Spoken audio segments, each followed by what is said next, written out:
ऐका श्रोते सादर आता मागील कथा भाग निरुता.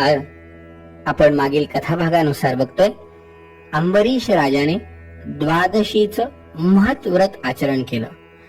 व्रताचा प्रभाव जे आचरण केलंय त्यामध्ये इतकी श्रद्धा, इतका भाव, इतकं प्रेम त्या अंबरीश राजाने ओतलं की त्याचा परिणाम त्यातून निर्माण होणाऱ्या पुण्याईच्या वलयाने इंद्राचं आसन स्वतः इंद्रदेव भयभीत झाले. आणि भयभीत झालेल्या इंद्रदेवांनी नेहमीप्रमाणे दुर्वास ऋषींना पाचारण केलं आणि राजाचं सत्व हरण करण्याची विनंती केली. ऋषींनी इंद्राला सल्ला दिला की अरे बाबा, हे द्वादशीला केल्या जाणारं पुण्य हे अक्षय असतं, केलेलं दान हे अक्षय असतं, त्यामध्ये भगवंताची विशेष कृपा आहे. जर मी असं करायला काही गेलो तर माझ्यावरती संकट येईल. पण इंद्राने ते ऐकलं नाही. नाईलाजाने स्वतः दुर्वास ऋषी आपल्या 60,000 शिष्यांना बरोबर घेऊन 60,000 ऋषींचा मेळा घेऊन पातला भूतळा मार्गी चालता तयाला विचार आठवला मानसी. मनामध्ये विचार करतायत ऋषी. दुर्वास विचारे निजमनी ते धन्य या त्रिभुवनी जे अर्पिते द्विजा अन्नदानी कृतकृत्य तयाने पै सुफळ तयाचा जन्म पाही व्रत तपे दाणे सर्व हे तीर्थाटने आरी करूनही साधिली त्याने द्वादशी. त्यांचा जन्म धन्य जे या द्वादशीचं व्रत आचरण करतात. या द्वादशीच्या दिवशी यथाशक्ती अन्नदान करतात. अन्नदाना इतकं पुण्य कशातच नाहीये. या अन्नदाने करुण पाही सकळ सौभाग्य तोलाही तया ते कधी न घडे अपाई पापक्षय होय तेने. अन्नदानाला सगळ्यात महत्व आहे. आपण ऐकलंय मंडळी की जीवनामध्ये 4 गोष्टी तर केल्या पाहिजे.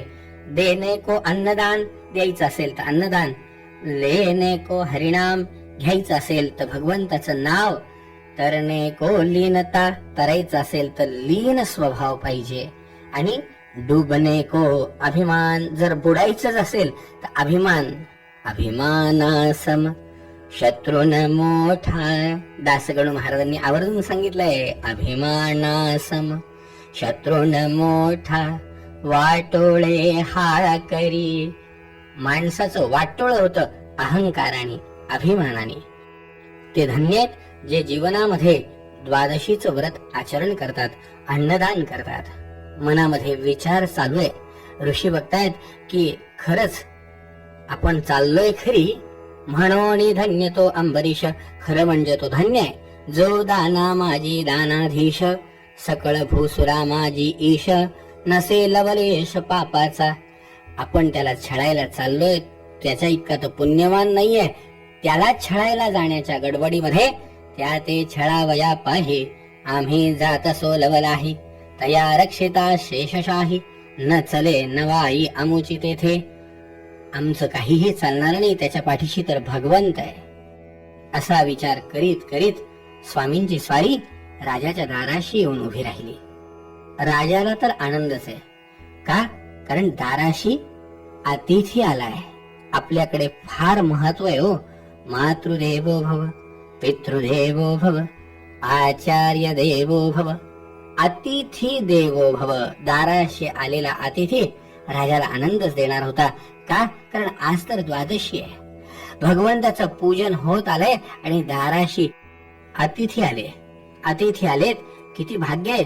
म्हणत धन्य आजीचा पर्व काळ माझा भाग्योदय झाला सफळ घेऊन या समुदाय सकळ गृहा पातला न प्रार्थिता न विनंती करता न काही म्हणता जर इतक्या ऋषींना घेऊन माझ्या दाराशी स्वतः दुर्वास ऋषी येत आहेत. किती भाग्य, किती भाग्य आहे. हात जोडून उभा राहिला. हात जोडून उभा राहून मधुर वाणीने प्रार्थना करतोय, महाराज बसा, पूजा करतो आपली. ऋषींनी पाहिलं, अरे बाबा पूजेला वेळच नाहीये. तवा बोलता झाला ऋषी बोल पोटी क्षुधेचा असे बंबाळ भूक लागली तेथे पूजा प्रकार न रुचे सकळ. इथे पूजेचं नाही, आम्हाला विषवत सकळ गमताती. हे सगळं विषारी आहे. पूजा नको, अर्चा नको, काही नको, मान. आम्हाला जेवायला पाहिजे. आम्ही जेवायसाठी आलो. त्यांनी हात जोडले. हरकत नाही महाराज. ते बघतायत कालची असे एकादशी, अवघा वेळ उपवासी, संधी साधून द्वादशी, पातलो ठाया असे तुझ्या. अरे कालच्या एकादशीच्या उपासने भूक लागलीये, आम्ही तुझ्याकडे जेवायसाठी आलोय. आजी साधन द्वादशी, मी लाधलो परम सुकृतेसी, पार नाही माझ्या भाग्यासी, समुदायासी पातले ती. त्यांनी बघितलं, महाराज मी भाग्यवान आहे, आपण आलात, फार आनंद आहे. अगदी तुम्ही स्नान संध्या करा, मी आपल्या जेवणाची सिद्धता करतो. असं म्हणून ऋषींना प्रार्थना केली. ऋषींनी हरकत नाही म्हणले आणि ऋषींची स्वारी स्नानाला गेली. इकडे अंबरीशाने अगदी सिद्धता केली, सगळ्यांच्या जेवणाची सिद्धता केली. सिद्धता करून राजा वाट बघतोय. राव बैसला मार्ग लक्षित, तव दिनकर उदयो होऊ पाहत. सूर्योदयाची वेळ जवळ येते. साधन वेळा तेने साधित. साधन वेळ साधल्या जाते. राव मनामध्ये विचार करतोय, काय करावं, जर हे लवकर आले नाही तर कदाचित माझं व्रत भंग होईल. हात जोडून देवाला प्रार्थना करतोय, मनामध्ये विचार करतोय. सेवकांना बोलवायला पाठवलं. तो अनेक ऋषींनी सांगितलं, आम्ही काही जेवायला भुकेले नाही आहेत, आम्ही ब्राह्मण नसो अन्नार्थी, स्नान संध्या सारोणी परती. आमचा अनुष्ठान, आमचा देवधर्म, आचार विचार सोडून आम्ही फक्त काही जेवायची भुकेलेत का? नाही नाही. जे न करते संध्या स्नान, विधियुक्त तिला तर्पण, तैसेची सारे ते भोजन, तरी ते ब्राह्मण नव्हे ते. नाही नाही, आम्ही आमचं आचरण सोडून जेवायला येत नाही. असा निरोप राजाला मिळाला. राजाने मनात विचार केला, काय बरं करावं. तो घटका भरली. राजानी देवाला हात जोडले, मनामध्ये महायज्ञ केला आणि भगवंताला नैवेद्य समर्पण करून देवाचं तीर्थ प्राशन केलं. देवाचं तीर्थ प्राशन केलं. ऋषींची स्वारी दाराशी येऊन उभी राहिली. जेव्हा राजाकडे बघितलं, आता भोजन मात्र असे उरले. ऋषी म्हणे, आहावा काय केलंय. यांनी पाहिलं, चला महाराज जेवायला. त्यांनी पाहिलं, नैवेद्य दाखव आणि चल. त्यांनी पाहिलं, मी नैवेद्य दाखवलाय. ह्यांनी पाहिलं, अरे अरे, तीर्थ ग्रहण केलंस, तीर्थ प्रसाद ग्रहण करिता तरी भोजन समयाची तत्वता. आम्ही न सेवूचा आता शेषान्न नृपराया. तू उपवास आमच्या आधी सोडला, तीर्थ घेऊन उपास सुटला तुझा राजा. मंडळी, तीर्थ घेऊन उपास सुटतो, पण 3 वेळा तीर्थ रोज घ्यायलाच पाहिजे. एकादशीच्या दिवशी सुद्धा तीर्थ घेतलेलं चालतं, पण 3 पळ्या. प्रथमं काय शुद्धीच, द्वितीयं धर्म साधनम. पहिली पळी शरीर शुद्धीसाठी, दुसरी पळी धर्म प्राप्त होण्यासाठी, तृतीयं मोक्ष मूलंच, तीर्थम त्रिवार पिभ्यते. 3 वेळा तीर्थ प्राशन करायचा अधिकार आहे. शास्त्रांनी निर्णय दिलाय, आपण 3 वेळा तीर्थ घेऊ शकतो. चौथ्यांदी तीर्थ घेतलं की उपवास सुटल्या जातो. राजाने बघितलं, महाराज क्षमा करा, पण यांनी पाहिलं, नाही नाही नाही. अरे म्हणे, चांडाळा पाही आता, मज ऋषी ते उपेक्षुण तत्वता. माझा महिमा तुवा नेनता, केविया व्रता साधिले. तुला शाप देतो राजा. अरे गर्व जाहला तुझ्या मानसी, तुला गर्व झाला, मीच साधितो द्वादशी, तरी स्वीकारी आता शापासी. तुला शाप देतो राजा, तू आता 100 वेळा जन्माला येशील. जन्म मरणाच्या चक्रात सुटणार नाही, तर तुला 100 जन्म घ्यावे लागतील. हे ऐकलं मात्र राजाने भगवंताला आवाज दिला, देवा, अरे खरं म्हणजे मी तुझं स्वरूप समजून आजपर्यंत अनेक द्विजांची सेवा केली. हे काय माझ्यावर संकट आले रे. तरी कृपाळू तो दिनोद्धार, ऐसे बोलती विधिहार. तरी ऋषीवचनाचा वणवा थोर, शांत करे कृपा घणे. हे देवाधिदेवा कृपा घना, दयाळुवा अघनाशना. दीनोद्धारा पतित पावना, असुर मर्दना दयानिधे. तू तव कृपेचा सागर, ऐसे वदता ती ऋषीश्वर. तू कृपेचा सागर आहे ना. देवा धाव, देवा धाव. याचा धावा ऐकून भगवान सहस्त्राच्या पळे समान, तेज फाकले दैदिप्यमान. एकाएकी शेष शयन, येऊन उभा ठाकला.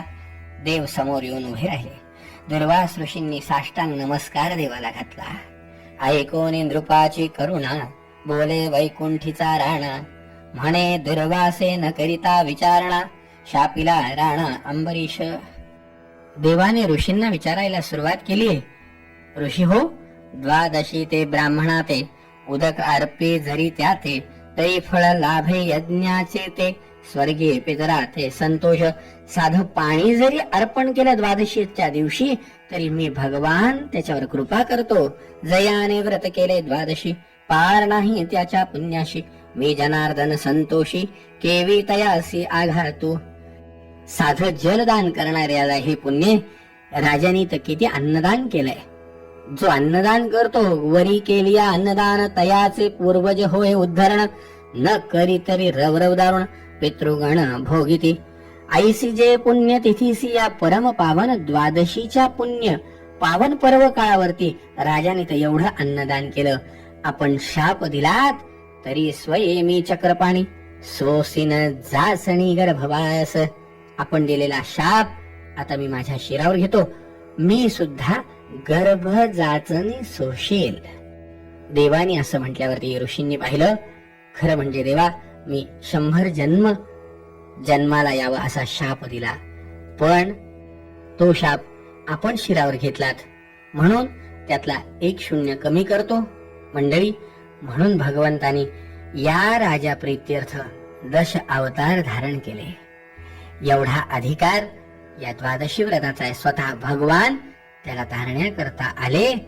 विमान आणोनी तात्काळी, नृप उद्धरिला ते वेळी, ऐशी द्वादशीची नव्हाळी, ऋषी मंडळी विलोकित.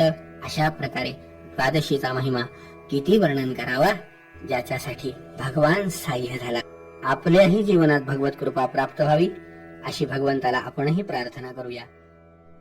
इति श्री मलमास महात्म्य ग्रंथ पद्मपुराणाचे संमत मनोहर सुत विरचित 13 गूढा गो